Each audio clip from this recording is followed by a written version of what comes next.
இந்த நேரத்துல கிறிஸ்துவுக்குள் பிரியமானவர்களே, இந்த நேரத்திலே நாம் ஒரு காரியத்தை குறித்து தியானிக்கலாம் என்று ஆசைப்படுகிறேன்.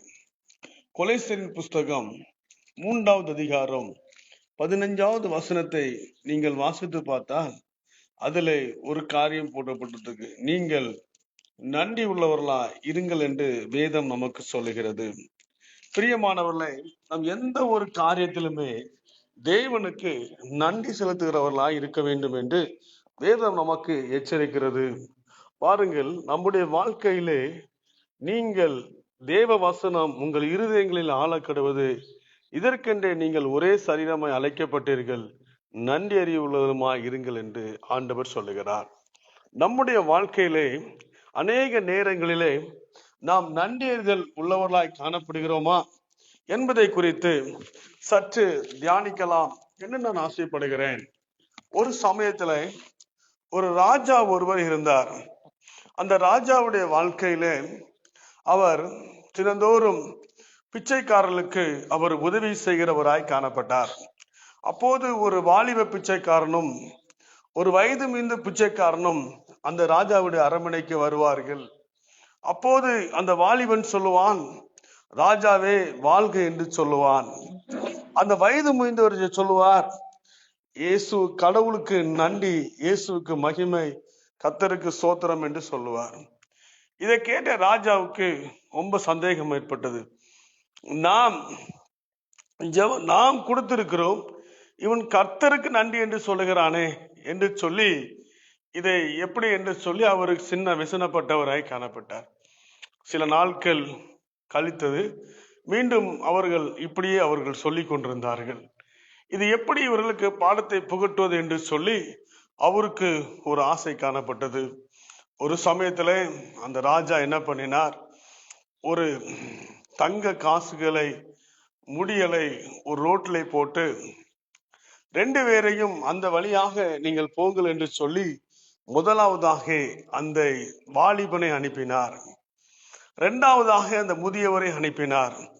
அந்த வாலிபன் அந்த வழியாய் போகும்போது, இந்த ரோடு நல்லா இருக்கு, இந்த ரோடு நல்லா ஹாப்பியா இருக்கு, இதுல நம்ம கண்ணை மூடிட்டே நடக்கலாம் என்று சொல்லி அப்படியே நடந்து கொண்டு போய்கொண்டே இருந்தான். அவன் போய்விட்டான். திருப்பி இந்த வயது முதிர்ந்தவர் போகும்போது அவர் நன்றாக பார்த்து கொண்டு போகிறார். இந்த காசு கிடைக்குது, தங்க காசு. இந்த தங்க காசை அவர் எடுத்து விட்டு கர்த்தருக்கு ஸ்தோத்திரம் என்று சொல்லி போகிறார். அடுத்த நாள் காலையிலே 2 பேரும் அரண்மனைக்கு வருகிறார்கள். நேற்றைய தினத்திலே உங்களுடைய வாழ்க்கையிலே ஏதோ ஒரு நல்ல காரியங்கள் உங்களுக்கு நடந்ததா என்று சொல்லி ராஜா கேட்கிறார். அப்போது அந்த வாலிபன் சொல்லுகிறான், ஒன்றுமில்லையா என்று சொல்லுகிறான். வயது முதிர்ந்தவர் சொல்லுகிறார், கர்த்தருக்கு ஸ்தோத்திரம், நேற்றைய தினத்திலே தங்க காசுகள் ரோட்டிலே கடத்ததை பார்த்தேன் என்று சொல்லுகிறார்.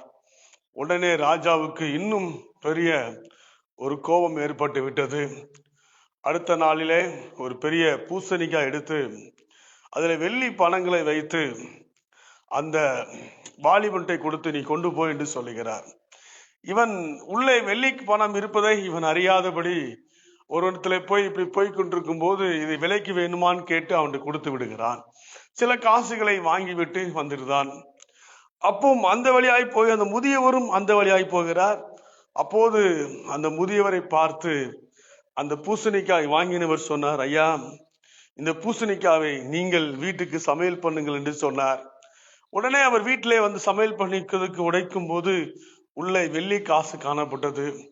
அடுத்த நாள் ராஜா கூப்பிட்டு இளைஞரை பார்த்து கேட்டார், ஏதாவது உனக்கு நடந்ததா என்று கேட்டார். அதற்கு அவன் சொன்னான், ஐயா, என்னுடைய வாழ்க்கையிலே ஒன்றுமே நடக்கவில்லை என்று சொன்னான். ஆனால் இந்த வயது முதிர்ந்த முதியவரை பார்த்து கேட்டார். முதியவர் சொன்னார், ஐயா, இவர் கொடுத்த பூசணிக்காய் மற்றவரின் கையிலே வந்தது, அது என்னுடைய கையிலே வந்தது, கர்த்தருக்கு ஸ்தோத்திரம், அதிலே வெள்ளி பணம் இருந்தது என்று சொன்னார். எனக்கு அருமையானவர்களே, இந்த உலகத்திலே வந்த எந்த மனுஷனையும் பிரகாசிக்க பண்ணுகிற மெய்யான தெய்வம் நம் ஆண்டவராகிய இயேசு கிறிஸ்துவே. உலகத்திலே ஒரு மனுஷனத்திலே உதவிகள் வறுமையானால், எந்த ஒரு காரியங்கள் வறுமையானால் அது மனிதத்திலிருந்து வரவில்லை, கர்த்தர் அவர்களுக்கு கொடுத்து அவர்கள் கொடுக்கிறார்கள். நம்முடைய வாழ்க்கையிலே நாம் நன்றி இருதயம் உள்ளவர்களாக இருக்கும் போது நம்முடைய வாழ்க்கையிலே தேவன் நமக்கு உதவி செய்வார், தேவன் நம்மை ஆசீர்வதிப்பார், தேவன் நம்மளை பராமரிப்பார், தேவன் நமக்கு உதவி செய்வார்.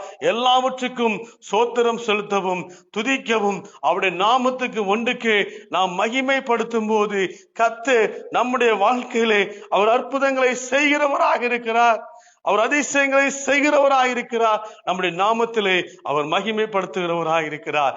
அதான் வேதம் சொல்லுகிறது, கொலைசியர் 3:15, நாம் நன்றி அறிதல் உள்ளவர்களாய் காணப்படுவோம்.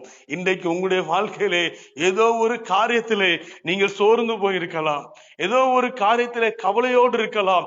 ஆனால் நீங்கள் இந்த சாயங்கால அந்த மெடிடேஷன்ல நீங்கள் தியானிக்கக்கூடிய வேலை என்ன என்றால், நாம் எல்லாவற்றை குறித்து நாம் கர்த்தரை ஸ்தோத்திரிக்க வேண்டும்.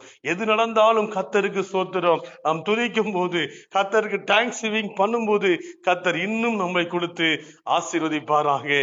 இந்த செய்தி மூலமாய் கர்த்தர் உங்களை ஆசீர்வதிப்பாராக. ஆமென்.